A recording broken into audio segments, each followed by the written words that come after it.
You were not operating under any law when you arrested Digong, dinala mo siya sa Villamor Air Base, at isinakay mo siya sa eroplano.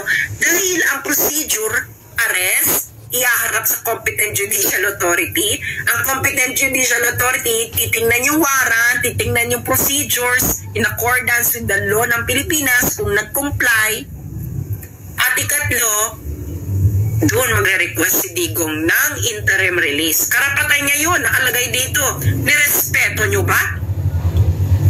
Kayong mga sundalo at mga polis, sinong nag-utos sa inyo para labagin mismo ang batas ng ICC?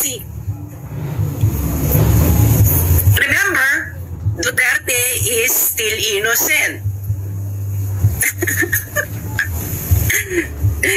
Because he's not convicted. Pero tinraton ninyo siyang convicted. Is that correct? Duterte will be returned. Okay? If alive, maybe itong mga taong to will have mercy. Kaya kayong mga taga Mindanao na nakikinig sa akin, naintindihan niyo ba yung sinabi ko? Ginago ang kauna-unahang presidente ng Mindanao. Malinaw ang pagkakadiscuss ko dito. Very tight. Malinaw ang proceedings. Hindi ginawa. You all have the right to be angry because everything that happened is a fruit of a poisonous tree. Everything that happened has no legitimacy. Ergo. Diba? Tama? Yung mga law professors.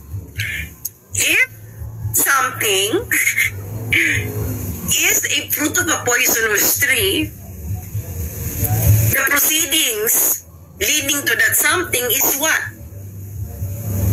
Basic yan, diba? Basic yan sa law. If something is a fruit of a poisonous tree, and what happens to the proceedings leading to the something? Void. Illegal. Not accordance to law. Parte ito ng law. Dapat hinirap nyo si Duterte in front of the competent judicial authority. Nakaligtaan. Either nakaligtaan nila dahil high, or hindi nila binasa yung batas. Essential na. Ganyan talaga mga noise. Yeah. Okay. I-share nyo I-click share. Ayan. Sa lahat ng mga taong gustong matuto nang hindi kayo ginagawang mangmang ng gobyerno ni Bongbong Budolero. Okay. I-share nyo na po. Ayan. Ano ba? Nandito na ba lahat ng noisy? Kung nandito na po ang lahat ng noisy, pakitype po present. Okay. Again, magkakaroon tayo ng class attendance. Present na ba lahat ng noisy? Present na ba lahat ng noisy? Kung present na ang mga noisy, pakitype po present. Ayan. May matutunan naman kayo. Okay? Yung mga nagsasalita dyan, wala sila alam sa international law. Lalo na yung kay Daria. Okay. Alam mo, eto lang makikinig kayo sa akin. Okay? Ang procedure sa ICC, it's a criminal procedure. Okay? Tanungin nyo kahit sinong lawyer, judge, sasabihin ko sa inyo ito. Mag-agree sila sa akin. Sa kahit anong criminal trial, actually, pabor ito parate sa accused. Yung karapatan ng accused talaga, sinisecure talaga yan. Always remember that. Because no one can be deprived of life, liberty, and property without due process of law. And that applies in the ICC. Ang ICC, it's simple an extension of common criminal law principles sa buong mundo. Okay? So, kasama yan. Yung principle na yan, na the rights of the accused will be respected at all times, all throughout the proceedings. Because ang standard ng criminal law ay, anong standard ng criminal law in order for you to be convicted? Ano? proof beyond reasonable doubt. Hindi lang proof beyond reasonable doubt. Kailangan the entire proceedings has been fair. Okay? Ngayon, merong rules. Okay? May rules of court. Yung mga lawyers dyan, makinig kayo. Alam nyo ito. Huwag tayong magmaang-maangan. Kahit yung mga din-din dyan na hindi ko na sabihin, pero may kapitbahay ako na nang molesta siya ng estudyante niya nung 80s. Charot. Anyway,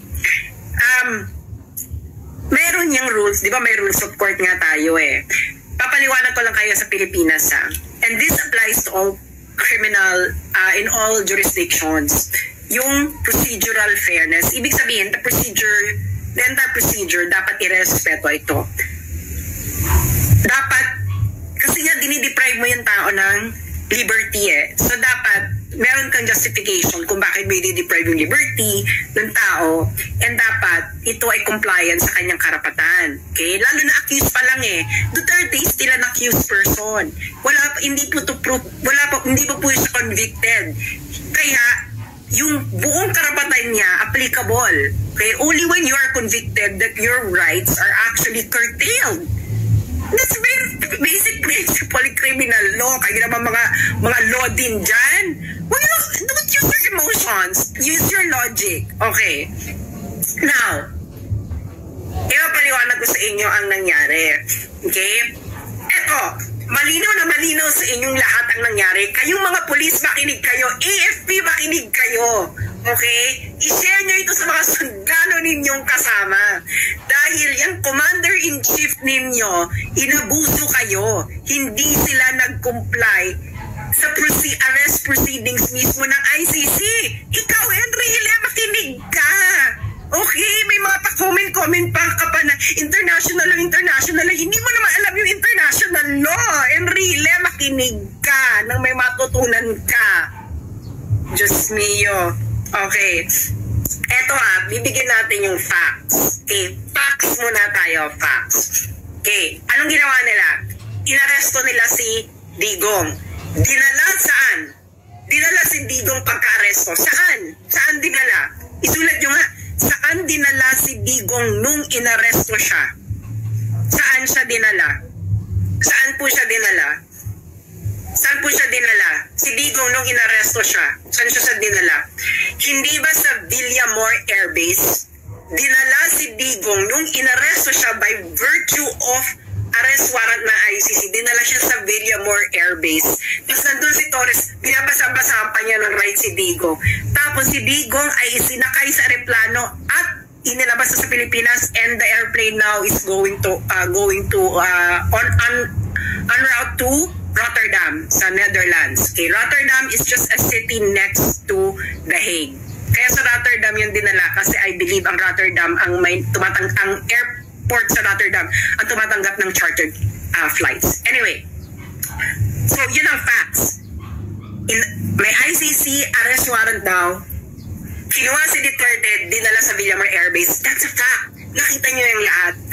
Ano ang arrest proceedings ng ICC? Makinig kayo, really, itong international law. Okay. Ano? Ito.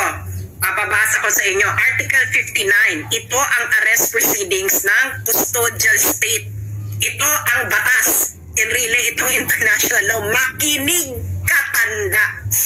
Article 59 ng ICC. Meron pong procedure of arresting an accused. Okay, meron. Batas ito na. Let's work under the condition na nasa jurisdiction tayo ng ICC. Eh, wala tayo sa jurisdiction, di lalong mas mali yung pagkakaresto nila. So, assuming for the sake of argument na ang Pilipinas ay under sa jurisdiction ng ICC, meron pong arrest proceedings ang ICC. Ano ito? Nandito ito sa Rome Statute, and really, magbasa ka! Magbasa kayo, PNP, magbasa kayo! Bong-bong, wag puro singhot. Article 59 ng Rome Statute. Anong sinabi ng Article 59.1? Ito ang procedure, procedure. A state party which has received a request for provisional arrest or for arrest and surrender shall immediately take steps to arrest the person in question. Ano ibig sabihin yan? Pag naka-receive ka, arrestin mo kagad. Correct.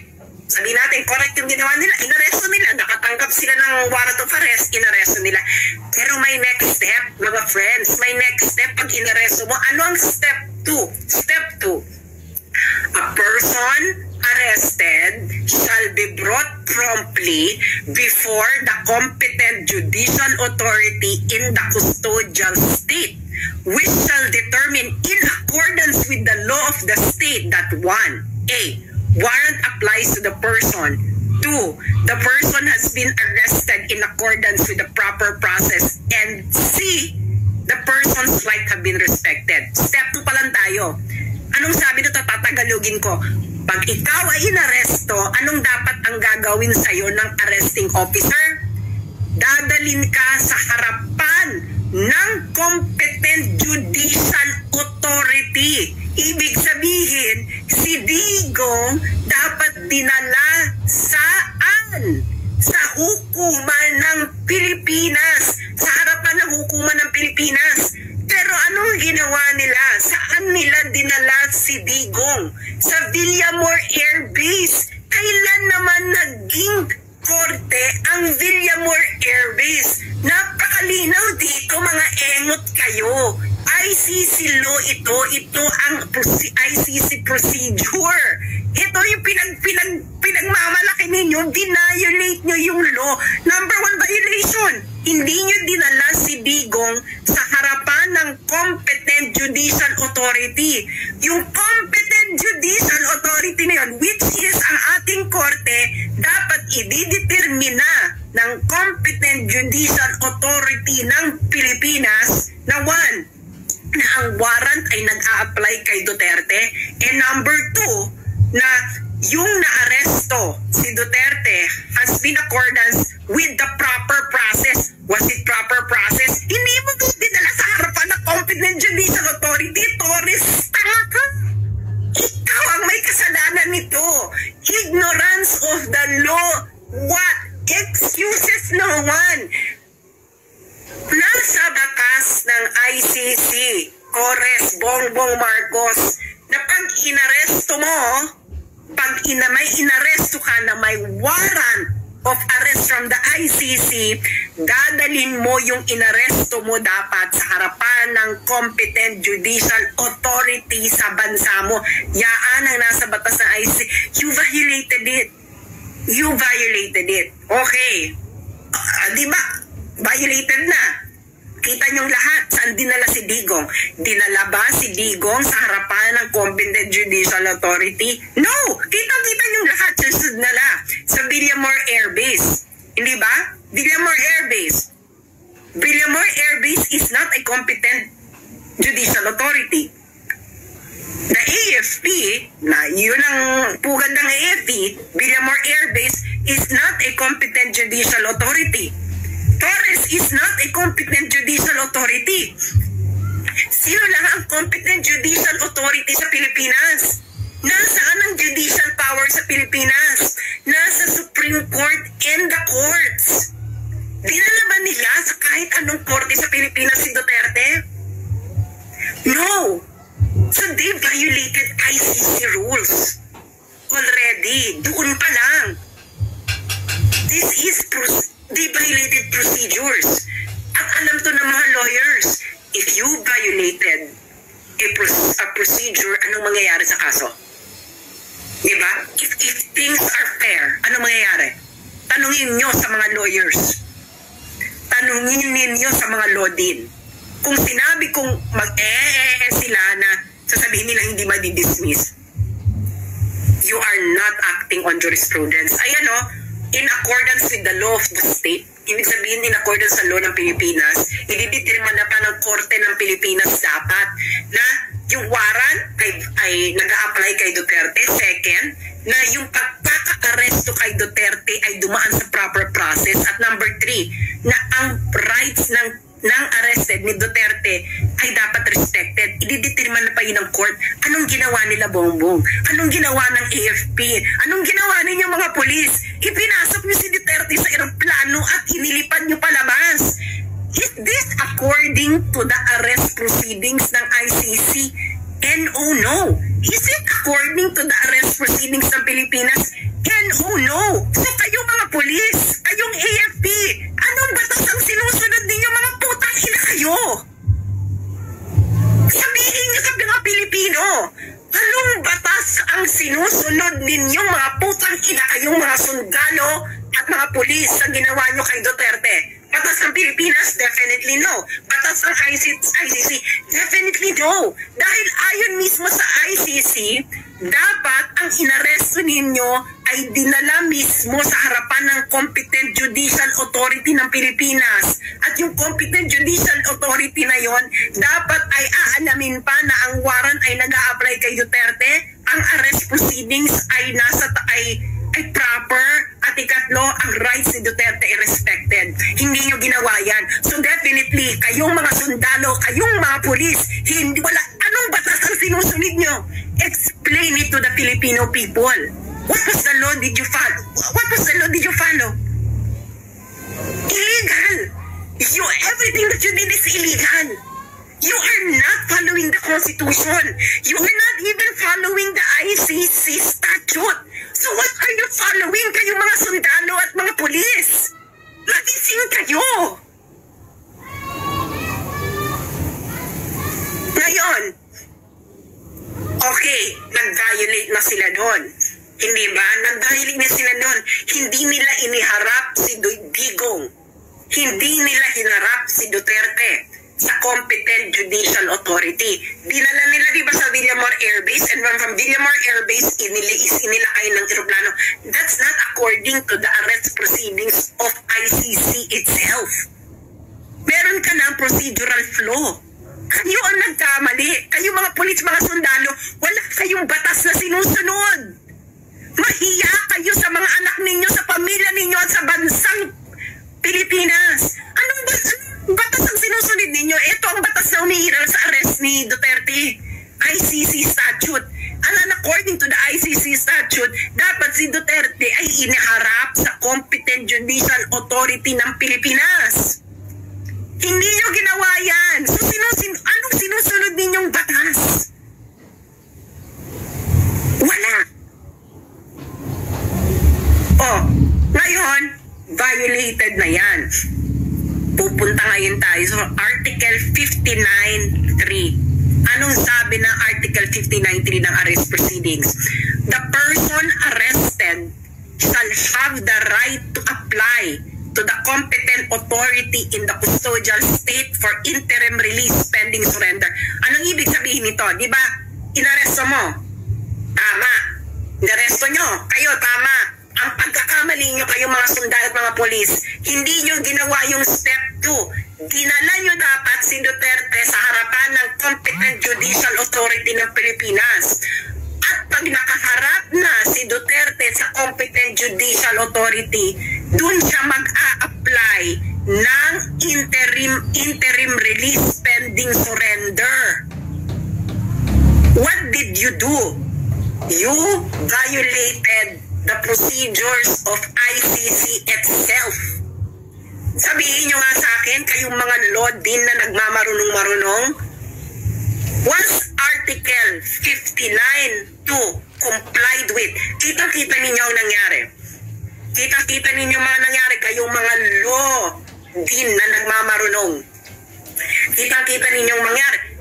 Hindi na natin kailangan ditong mag-calisthenics. Alam niyo at alam ko, pareho tayong may alam sa batas. If the law is clear, we refer to the ordinary language meaning of the law. Ano ang ordinary meaning ng Article 59.2, kayong mga law din? A person arrested shall be brought promptly before the competent judicial authority in the custodial state. Ordinary meaning. Ano ibig sabihin yan? Yung inaresto mo, dapat dadalin mo sa harapan ng competent judicial authority. Ordinary meaning, mga friends. Hindi mo kailangan dito magbale-balento. Napakalinaw ng language ng ICC rule. And really makinig ka, this is international law in operation. You didn't comply with. this? Sabi mo nga, and really, did ikaw ang presidential legal advisor, did the BBM administration complied with Article 59.2 of the ICC statute? Malinaw na malinaw sa mata ng mga Pilipino, hindi niyo dinala si Duterte sa harapan ng competent judicial authority ng Pilipinas. Dinala niyo siya sa Villamor Air Base.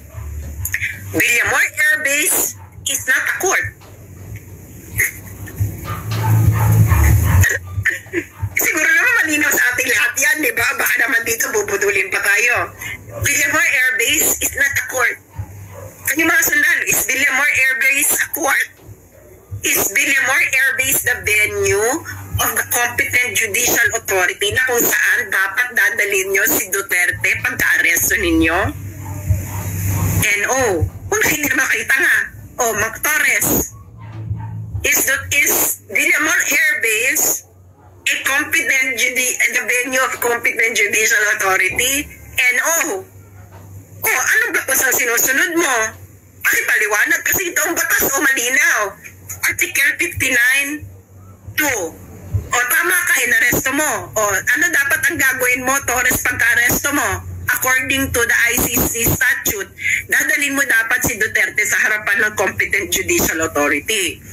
At pag nasa harapan na ng competent judicial authority si Duterte, yung competent judicial authority, i-assess niya in accordance sa batas ng Pilipinas na 1, na ang warrant ay nag-a-apply kay Duterte, 2, na ang person si Duterte ay inaresto in accordance with the proper process, at ikatlo, na ang karapatan ni Duterte ay nirespeto.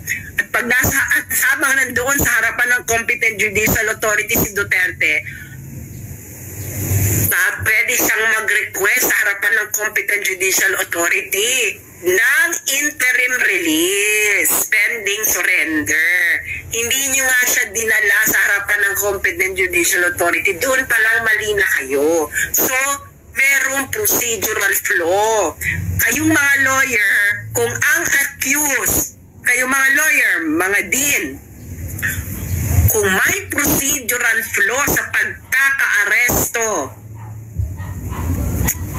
kung ang karapatan ng inaaresto ay hindi nirespeto sa kahit anumang proceedings, anong mangyayari sa kaso? If things are fair, yung mga lawyer dyan at din, anong mangyayari? If things are fair, kung ang rules mismo ng ICC ay hindi sinunod, di ba malinaw dyan, dapat dadalhin mo sa harapan ng competent judicial authority si Duterte? Article 52. Kayo, napanood nyo lahat. Saan dinala si Duterte? Dinala ba siya sa harapan ng dinala mo ba, Torres, sa harapan ng competent judicial authority si Duterte pagka-aresto mo?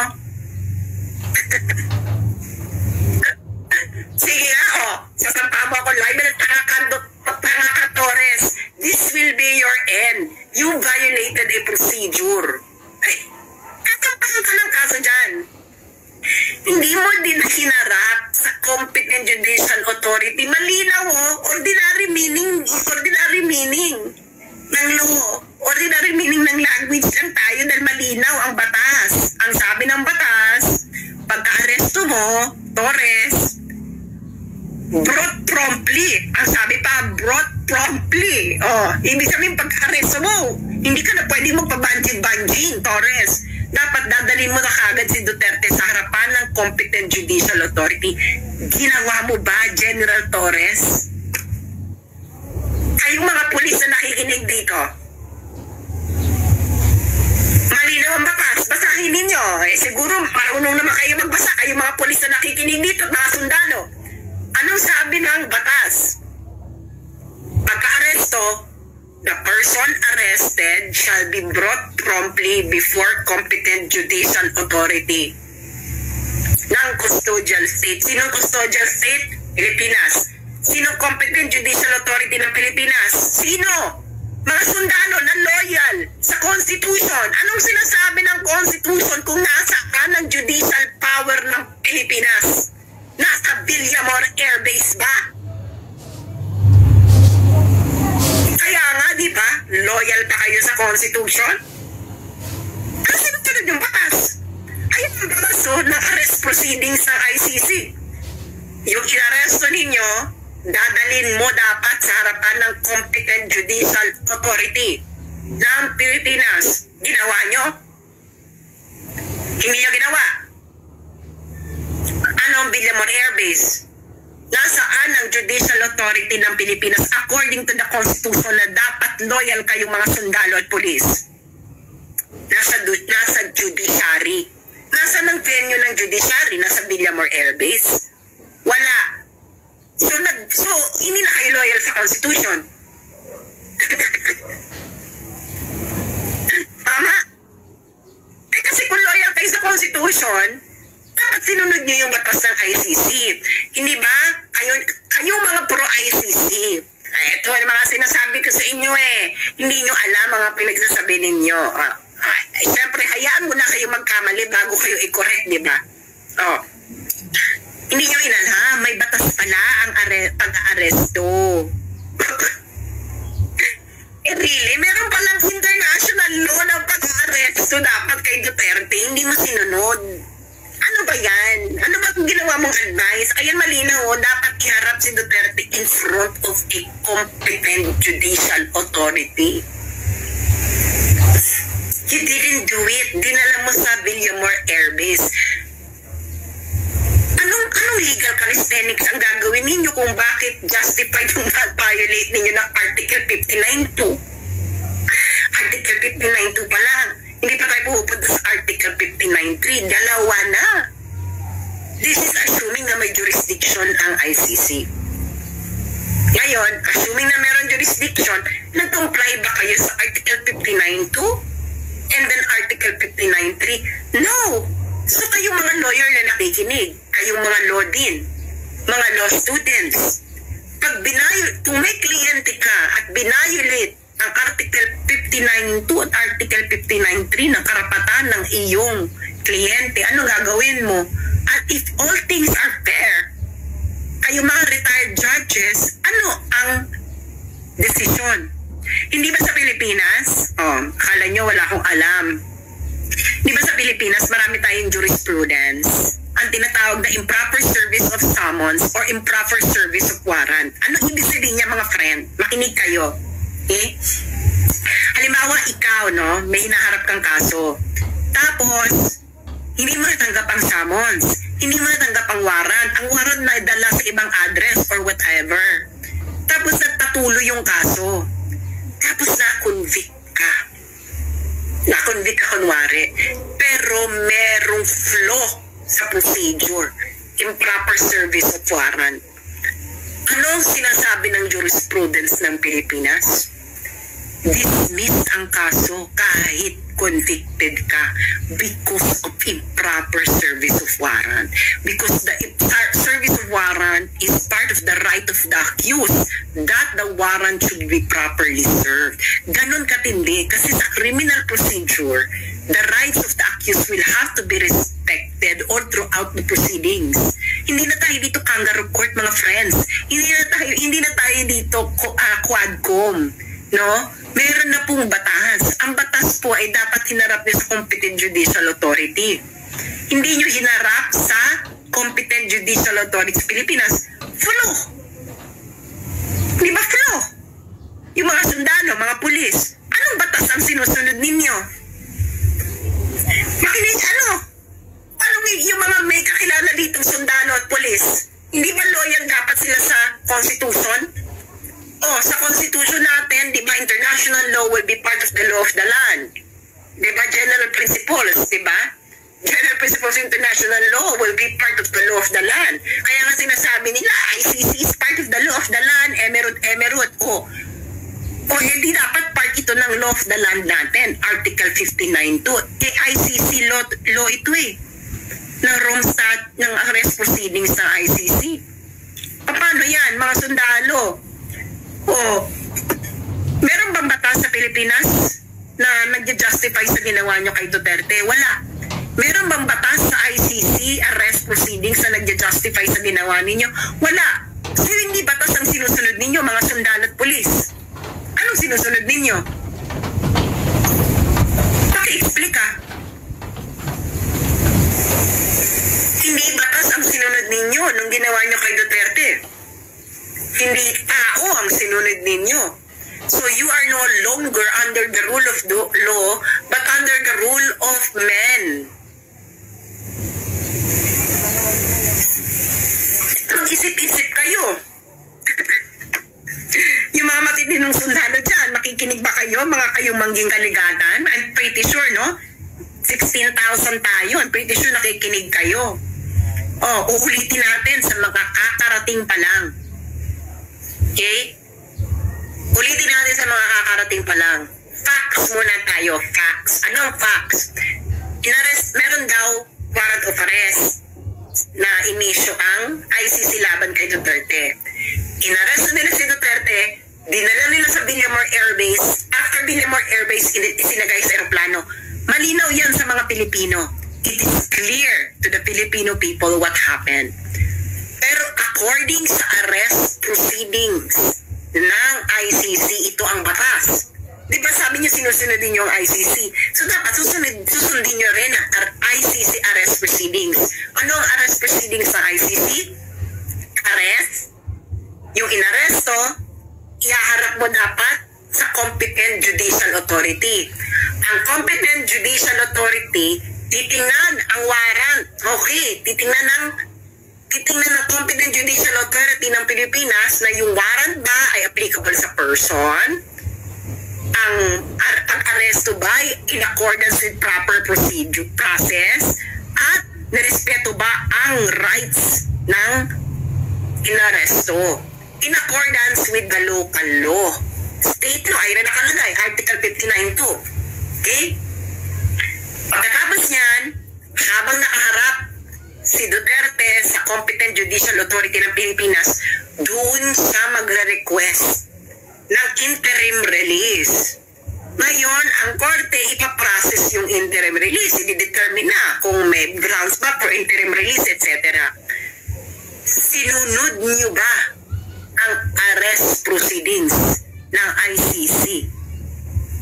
I am operating under your assumption na may jurisdiction ng ICC. Kung may jurisdiction ang ICC sa Pilipinas, then dapat nag-ooperate ka according to arrest proceedings ng ICC. Hindi ka nag-operate. Nilabag mo yung arrest proceedings. Wala ito sa batas ng Pilipinas. Si Torres, anong batas ang sinusunod niya? Ignorance of the law, Torres, excuses no one. Ignorant ka, Torres, sa batas na pinapatupad mo, which according to you is the law of ICC. But according to the law of ICC, Torres, at kayo mga sundalo at mga pulis dyan, dapat hinarap ninyo si Duterte sa competent judicial authority. Pero ang ginawa ninyo, inilagak niyo siya sa Villamor Air Base. Villamor Air Base is not a venue of competent judicial authority. And competent judicial authority, again, kayong mga loyal sa Constitution, mga sundalo at pulis, na kanino vested ang judicial powers sa Pilipinas. Nasa Villamor Air Base ba? Napakalinaw, hindi ba? Oh. So, sa makatiwid, ginago ninyo ang mga Pilipino. Ginagago ninyo ang mga sarili ninyo. Ginagago ninyo, kayo mga pulis at mga sundalo, ginagago ninyo mga anak ninyo at mga asawa ninyo at pamilya ninyo at ang susunod na henerasyon. Sumunod kayo sa kautusan ng bangag na hindi alam ang batas na dapat ay pinapatupad ninyo. Saan kayo ngayon loyal? Sa Constitution? O nasaan sa Constitution na tama yung ginawa ninyo? According to the Constitution, international law is part of the law of the land. Kayo nagsasabi, pinapatupad ninyo ang warrant of arrest ng ICC.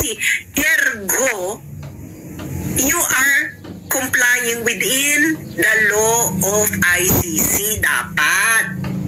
Nag-comply ba kayo? No. Ba't hindi kayo nag-comply? Dahil hindi nyo alam ang batas. Is that an excuse? Ignorance of the law excuses no one. Oh, nagpagamit kayo kasi sa mga politiko.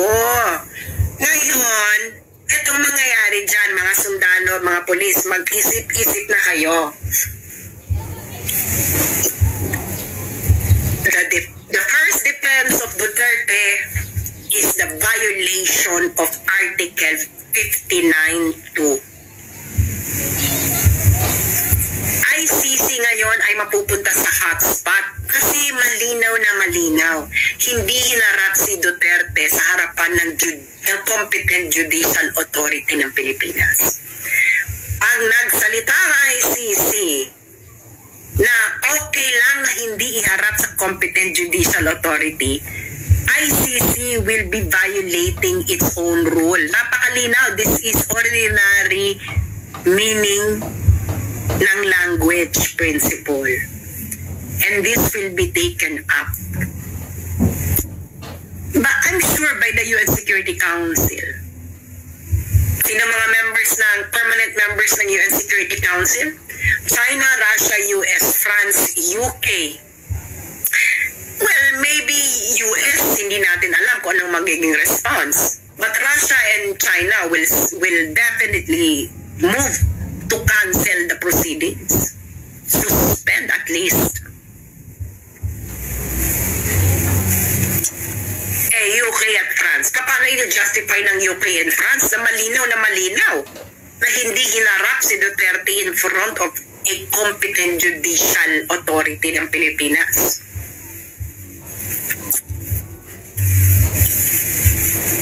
Ano? Sige nga, anong legal calisthenics ang gagawin ninyo?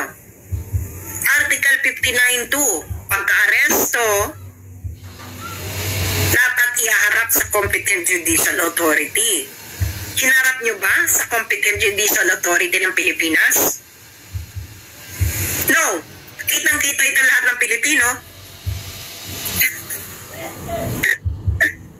Ay nako. Digong, yung mga nandun sa Dahig kay Digong, you're going to be free there because your rights were not respected by the custodial state. You will. When you come back to the Philippines, take maybe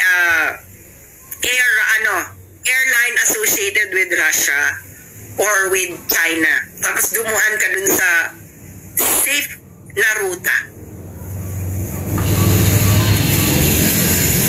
And then when you come back, finish what you started, Digong.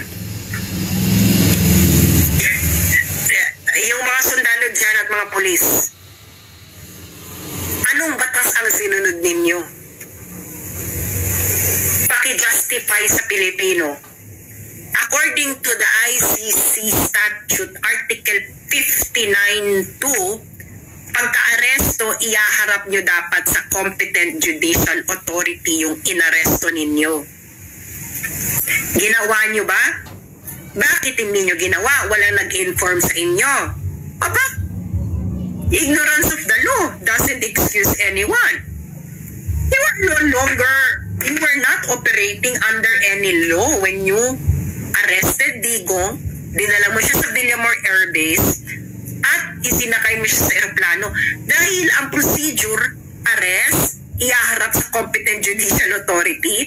Ang competent judicial authority, titingnan yung warrant, titingnan yung procedures in accordance with the law ng Pilipinas kung nag-comply. At ikatlo, doon magre-request si Digong ng interim release. Karapatan niya yun, nakalagay dito. Nirespeto nyo ba? Kayong mga sundalo at mga polis, sinong nag-utos sa inyo para labagin mismo ang batas ng ICC? Remember, Duterte is still innocent. Because he's not convicted. Pero tinraton ninyo siyang convicted.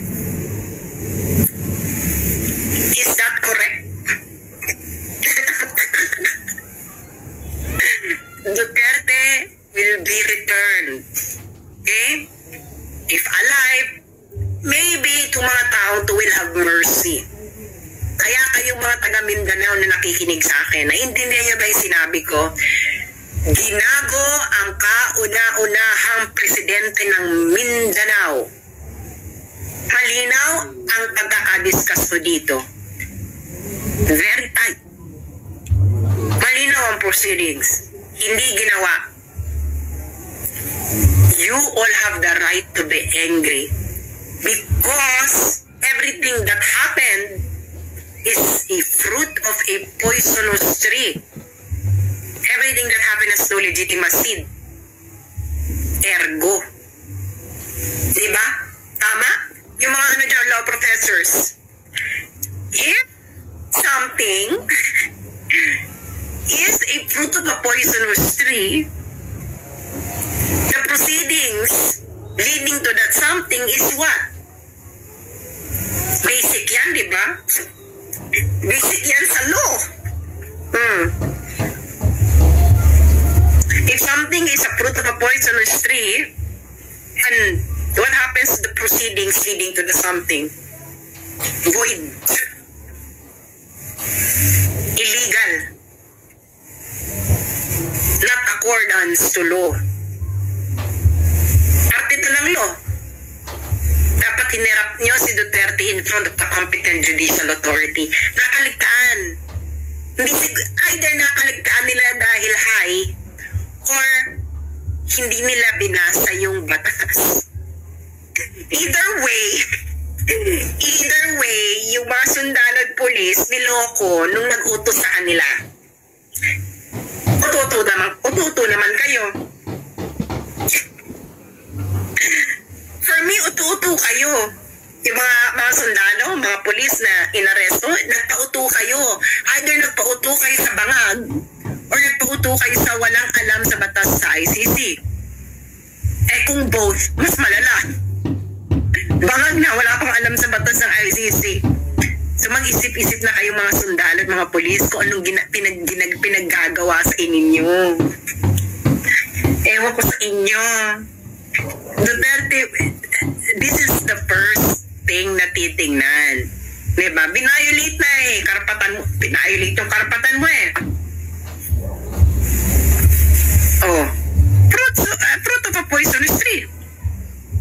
So yun lamang po. At maraming salamat. Keep sharing. At yung mga pulis at sundalo dyan. Yung mga law din. Malinaw ang facts. Mga dean ng mga law schools. Malinaw ang facts, hindi ba? Inaresto si Duterte, dinala sa Villamor Air Base, isinakay sa eroplano. Yung mga law din dyan, kung tunay kayong may alam sa batas, anong sinasabi ng ICC law? Pag-aresto, iaharap sa competent judicial authority. After pagharap sa judicial authority, yung judicial authority didetermine na kung yung warrant ba ay para dun sa tao, proper ba yung pag-aresto, at nirespeto ba yung karapatan. And after nun, may karapatan si Duterte humiling ng interim release. Kayong mga law din, napakasimple nito. Hindi ba? The wording of the law is not ambiguous. Ang facts ng nakita ninyo kahapon, judge it according to the law of ICC on arrest proceedings. Did the facts yesterday comply with the arrest proceedings ng ICC? Napakasimpleng tanong. Kahit siguro first day law student masasagot. Diba? Yan ang pagdebatihan nyo ngayon. Facts. Inaresto, dinala sa Villamor Air Base, isinakay sa aeroplano, inilabas ng Pilipinas. Ano ang batas? Arrest? Present promptly before a competent judicial authority. Competent judicial authority will look at the warrant, will look at the proceedings ng pagkaka-aresto, titingnan kung nirespeto ang karapatan ng accused, and the accused can request interim release. Kasama sa karapatan niya yon. Again, law din ng lahat ng law school sa Pilipinas. Facts kahapon, Inaresto, dinala sa Villamor Air Base, isinakay sa eroplano, inalabas sa Pilipinas. Batas, arrest, iharap sa competent judicial authority, bubusisiin ang warrant, ang pagkakaaresto at kung na-comply ba ang rights ng accused. At doon, pwedeng mag-request si Duterte ng interim release before surrender sa ICC. Tanong, yung law and facts, magkatugma? Kung ang law at ang fact ay hindi magkatugma, sino dapat manaig? Ang law, di ba?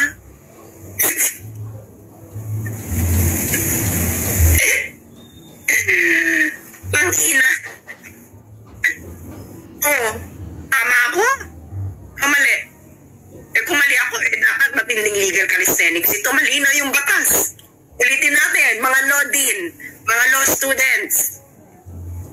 Facts. Inaresto, dinala sa Villamor Air Base, isinakay na aeroplano, ipinuslit ng Pilipinas. Batas. Dapat inaresto, pagka-aresto, ipipresenta sa harapan ng competent judicial authority. Competent judicial authority, titingnan ang warrant, titingnan kung ang pagkaka-aresto ay nagkukumplay ba ito sa batas ng Pilipinas at kung ang rights ng accused ay sinunod. At doon kasama ang karapatan ni Duterte humiling ng interim release bago siya isurrender. Tanong again, ulit-ulitin natin para pumasok sa kokote ninyo. Yung batas ba at yung facts kahapon ay magkatugma? Ay Diyos ko, kahit siguro grade 5 ang natapos, masasagot ang tanong ko. Maraming salamat po sa inyong lahat. At kung gusto nyo hindi maging engot at yung mga kasama nyo hindi mag-engot, i-share nyo ito. Maraming salamat pong muli at mabuhay ang mga totoong nagmamahal sa bayan natin.